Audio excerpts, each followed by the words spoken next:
Hello, party people. Um, on the eve, possibly the eve of the regular season, before Curry gets the MVP because this shit is rigged. Um, Not that he doesn't deserve it. It's just that I feel like very little consideration is being given to Jokic, Embiid. Uh, in my opinion, those are the main contenders for the MVP. If Jokic or Embiid gets the MVP, then everything's fair. They're basing it on stats. Like, I understand that Jokic has less points per game, but he has more assists and rebounds than Curry. So you have to also consider that Curry got his second scoring title in terms of he scored the most points this current season, regular season that is basically over by now. Um, and he led his team to the eighth seed. Blah blah blah. Like, okay. Um, Now I feel like this topic has been beaten like a dead horse, but like I think people need to be aware of this because okay, look at Dirk. Look at Dirk Nowitzki, right? He was argued to have the perfect jump shot because he was so tall and he was accurate, and his form was just like it was like something out of like it was like a cheat code. It was like a video game. But the real cheat code is Curry, and I'm gonna explain why. So you guys know how like little kids, right? You know how they when they first touch a basketball, I assume it's like a children's size basketball. I think in middle school and high school they use the regular either boys or girls basketballs, men's or women's, NBA or WNBA respectively. So if you guys have kids, if you give them something heavy like a basketball or with a decent amount of weight to it, and you tell them to put it in that circle, here's how they're gonna shoot. If you notice how kids shoot, they put their entire body into shooting the ball. So they would go something like this. Whereas later on in life, when you have more muscle and you can control the ball better, you don't even need to be able to palm the ball. Just the shorter point guards out there don't palm the ball. You think Muggsy Bogues was palming the ball? Come on. So like the perfect jump shot would look something like this. You have your shooting hand, quote unquote, your tough hand on one side, and the control hand on the other side. Now when you jump, you shoot at the apex. You release at the climax, the peak of the jump. And typically you jump a decent amount of inches. You're not like jumping as high as you can. You're jumping enough to use the force to throw the ball into the air and ideally into the bucket. Now, I think there's a misconception about how kids shoot by clearly claiming that's wrong. Because in my opinion, Curry has proven that's wrong. Who cares how you shoot? If you can consistently get the ball into the basket, it doesn't matter if you're doing bucket shots. It doesn't matter if you're doing grandma shots. Like why does this matter? If you can get the ball in a bucket, who cares how you can shoot? If you can shoot the ball without being defended in terms of like getting blocked or stripped or whatever, who cares? Just score the damn ball. So Curry has a variation of this, right? If you guys remember correctly, Lonzo Ball, when he first came into the NBA, I believe on the Lakers, his shot was something like this. It was like off center, and like he would shoot it like so bizarrely out of the way that I think he and his coaching staff realized that kind of shot might have worked for college ball, but that wasn't going to work against grown men in the NBA who are faster, taller, and more experienced than you are. So back to Curry's jump shot. So basically, remember how a kid shoots, and then you combine that with the quote unquote perfect jump shot. So as Curry's going up, right? He's going up. So like he's already shot the ball from here. So the thing is, he doesn't shoot at the apex of his jump. He in this position, this motion right here, he's already in shooting form. That's why his legs are not as important. Now, if you can get set on your jump shot, like obviously that's going to make it more accurate. But like to make some of these circus threes, you need all the help you can get. So if when Curry's going up like this, right? He shoots, but he's still going up. So just a basic principle about human reflexes and dynamics. Let's say Curry's being guarded by like the other team's point guard. So let's say 6'3", 6'4", Steph Curry 6'3". So if Curry's being guarded by someone his same height, believe it or not, that person of the same height has the best chance of guarding Curry. And here's why. Now, when most people are trained, NBA players in general, traditional players, and apparently I can't make a video without getting a phone call.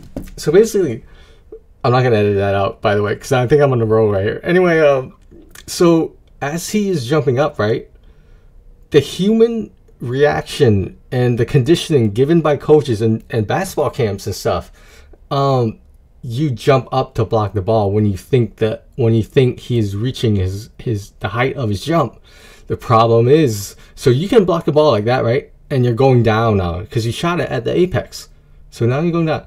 But if he's going like this, you're already too late because the shot is basically already out of his hands. Now, what happens when you put a shorter player against Curry guarding him on the perimeter? So what Curry's going to do is this. He already has the height advantage in that rare case. Let's pretend like this basketball player is below 6'3". But anyway, if he's being guarded by someone shorter than him, I don't have proof of this, but I think this is what he does. I think he increases the distance from how high he jumps. Because if you look at this right here, if you look at his feet over here, or I should put it on right here. Basically right here, these last few, he doesn't jump that high. I understand, he's not in full uniform yet, and this is probably a shoot around or even a practice, but he's, in my opinion, he can increase. It's not like he has ridiculous ups. I mean, come on, he can barely dunk the ball. If he's jumping up into the air higher, he's already gone over his opponent's reach.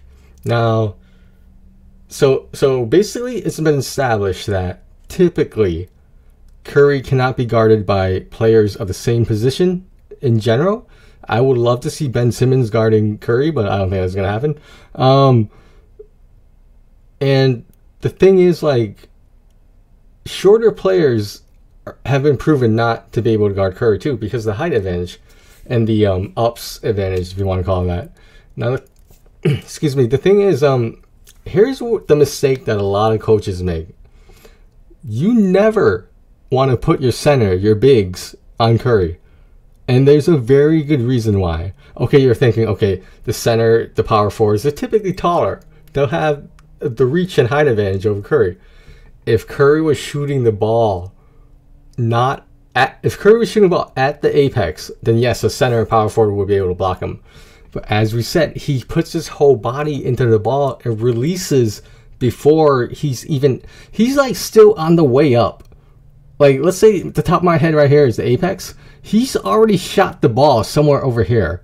So, like, I mean, you're compromising your protection in the paint. And here's something to keep in mind. Maybe not so much the mini centers like Al Horford or Bam Adebayo. Like, those quote-unquote mini centers, don't even get me started on them. But even if you put a mini center on them, NBA players in general, traditional basketball players in general, are conditioned to learn that you have to block it at the apex. So when you consider a center, a power forward, the bigger you are, the slower you're going to move. That's all there is to it. And if you want to give me the Kevin Durant example, I'll explain to you why that works. Look at how much muscle Kevin Durant has. You tell me that you probably have more muscle than Kevin Durant right now. This is why the only time you see KD doing the post moves is against someone skinnier or just as skinny or shorter than him, because he's already realized that height advantage, that gap. Now, why do you think Kevin Durant doesn't post up against like fucking Looney or Wiseman? Why do you think? I'm trying to think of it like a tradition. Why do you never see Durant posting up against Embiid. Why do you never see that? Because Embiid is stronger. So he can bully him around and probably alter Durant's shot. Now, because a big moves slower, the reaction time to block that shot incorrectly at the apex is already gone. Because you're just slower. And realistically, being a center or power forward who is slower, if you dedicate too much, if you fall for the pump fake, or you just jump too soon, too early, he's just gonna sidestep, get set. This is very important. When he sidesteps or does a step back like James Harden does, when they land at the final step, the one step when they're set, the shot is already set. So that shot is probably gonna go in anyway, unless you're James Harden. But anyway, all I'm saying is that Curry has figured this out. Okay, if you don't believe me, right? Tell me how many times. Tell me the memorable times when one of Curry's threes was blocked. Tell me when during clutch time where it was the game-winning shot, the buzzer beater or whatever. How many times has his shot been blocked?